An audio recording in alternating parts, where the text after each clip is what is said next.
اعوذ باللہ من الشیطان الرجیم بسم اللہ الرحمن الرحیم۔ شروع اللہ کے نام سے جو بڑا مہربان نہایت رحم کرنے والا ہے۔ لاکھوں کروڑوں درود و سلام ہو کملی والے آقا محمد مصطفیٰ صلی اللہ علیہ وآلہ وسلم پر، جو خاتم النبیین ہیں، جو خاتم المرسلین ہیں، کہ جن کے بعد نہ کوئی نبی ہے نہ کوئی رسول ہے۔ لاکھوں کروڑوں درود و سلام ہو آل بیت پر۔ السلام علیکم، میرا نام ہے مومنہ مہربان اور آپ دیکھ رہے ہیں میرا یوٹیوب چینل پیر کامل۔ آج ویڈیو لے کر میں آپ کی خدمت میں حاضر ہوئی ہوں، وہ چاند گرہن کے حوالے سے ہے، جو کہ نومبر کی 8 تاریخ کو لگنے والا ہے۔ سال کا یہ دوسرا بڑا چاند گرہن ہے جو کہ لگے گا، اور اس کا دورانیہ بھی کہا جاتا ہے کہ کافی زیادہ ہوگا، 1 گھنٹہ 24 منٹ اور 8 سیکنڈ کے قریب یہ دورانیہ ہوگا، اور اس سے اتنا بڑا چاند گرہن ہونے والا ہے کہ مکمل طور پر وہ اس کی روشنی کو ختم کر کے اس کو گھیرے میں لے لے گا۔ اتنا بڑا چاند گرہن یہ ہونے والا ہے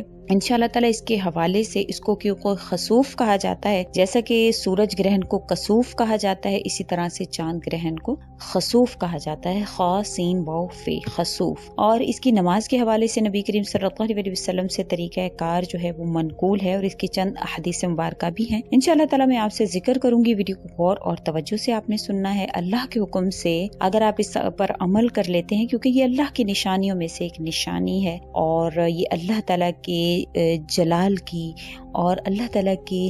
جو قہر کی جو ہے وہ نشانی ہے، تو انشاءاللہ تعالیٰ آپ اگر اس کو غور اور توجہ سے سنیں گے اور اس میں کیے جانے والے اعمال کو بھی اگر آپ کر لیں گے، تو انشاءاللہ اللہ کریم اس میں جو بھی آپ کے اوپر پریشانیاں آنے والی ہیں یا جو بھی ہیں انشاءاللہ وہ آپ سے ختم فرمائیں گے۔ اور اس کے حوالے سے صدقہ کیا کرنا چاہیے اور کیا اس کے حوالے سے فرمایا گیا ہے، عبادات کے حوالے سے، وہ بھی میں آپ سے مکمل طور پر ذکر کروں گی، تو ویڈیو کو اینڈ تک دیکھیے گا۔ اس سے پہلے میں آپ سے ریکویسٹ کرنا چاہوں گی کہ اگر آپ میرے چینل پر نئے ہیں یا آپ مجھے پہلی مرتبہ سن رہے ہیں تو میرے چینل کو سبسکرائب ضرور کر دیں، اور اگر آپ مزید اپڈیٹس حاصل کرنا چاہتے ہیں تو سبسکرائب کے بٹن کے ساتھ جو بیل نوٹیفیکیشن کا بٹن ہے اس کو بھی ضرور پریس کریں، تاکہ میری ہر نئی ویڈیو آپ کے پاس نوٹیفیکیشن کی صورت میں پہنچتی رہے۔ صحیح بخاری کی ایک حدیث ہے، نبی کریم صلی اللہ علیہ وسلم نے فرمایا ہے کہ سورج اور چاند میں یہ دونوں گرہن اگر لگیں تو یہ اللہ تعالیٰ کی قدرت کی نشانیاں ہیں، اس لیے جب بھی تم دیکھو کہ سورج یا چاند گرہن ہوا ہے تو فوراً کھڑے ہو جاؤ اور نماز پڑھو۔ قیس رضی اللہ تعالیٰ عنہ فرماتے ہیں کہ میں نے ابو مسعود رضی اللہ تعالیٰ عنہ کو فرماتے ہوئے سنا ہے کہ رسول اللہ صلی اللہ علیہ وسلم نے فرمایا کہ سورج یا چاند کسی کی موت کے سبب سے نہیں لگا کرتے، بلکہ وہ خدا کی نشانیوں میں سے ایک نشانی ہے، جب تم ان کو دیکھو تو نماز پڑھو۔ سورج اور چاند گرہن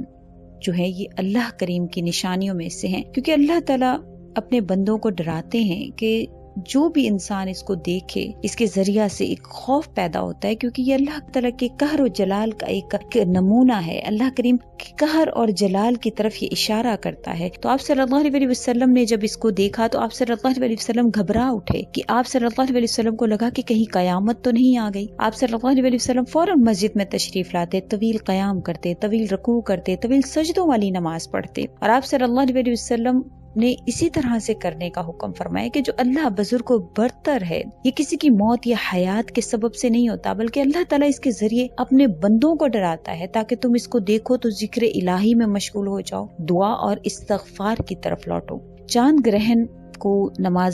اس کی جو نماز پڑھی جاتی ہے اس کو خسوف کہا جاتا ہے، اور اس کی نماز کی بھی تلقین آئی ہے۔ آپ صلی اللہ علیہ وسلم نے فرمایا کہ جب چاند گرہن لگے تو اللہ تعالیٰ کی یاد میں لگ جائے، دعاؤں کی طرف جو ہے وہ اپنی توجہ بڑھا دے، تکبیر و تحلیل میں مصروف ہو جائے، صدقہ خیرات کریں۔ ان اعمال صالحہ کی برکت سے اللہ تعالیٰ مصائب اور آفات سے آپ کو انشاءاللہ تعالیٰ آپ سے دور فرما دیں گے اور اس کو ٹال دیں گے۔ چاند گرہن اللہ تعالیٰ کی قدرت قاہرہ اور اس کے جلال و جبروت کی نشانیوں میں سے ہے، جن کا کبھی کبھی ظہور ہوتا ہے، اور یہ اس سال کا دوسرا بڑا چاند گرہن ہے، جس کو قیامت خیز چاند گرہن بھی کہا گیا ہے۔ تو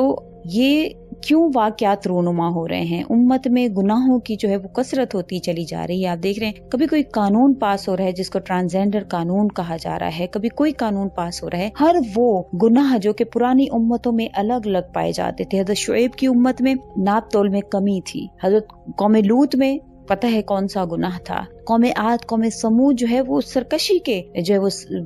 باعث جو ہے وہ اللہ کریم نے ان پر عذاب بھیجا، نافرمانی کے باعث ان پر عذاب آئے،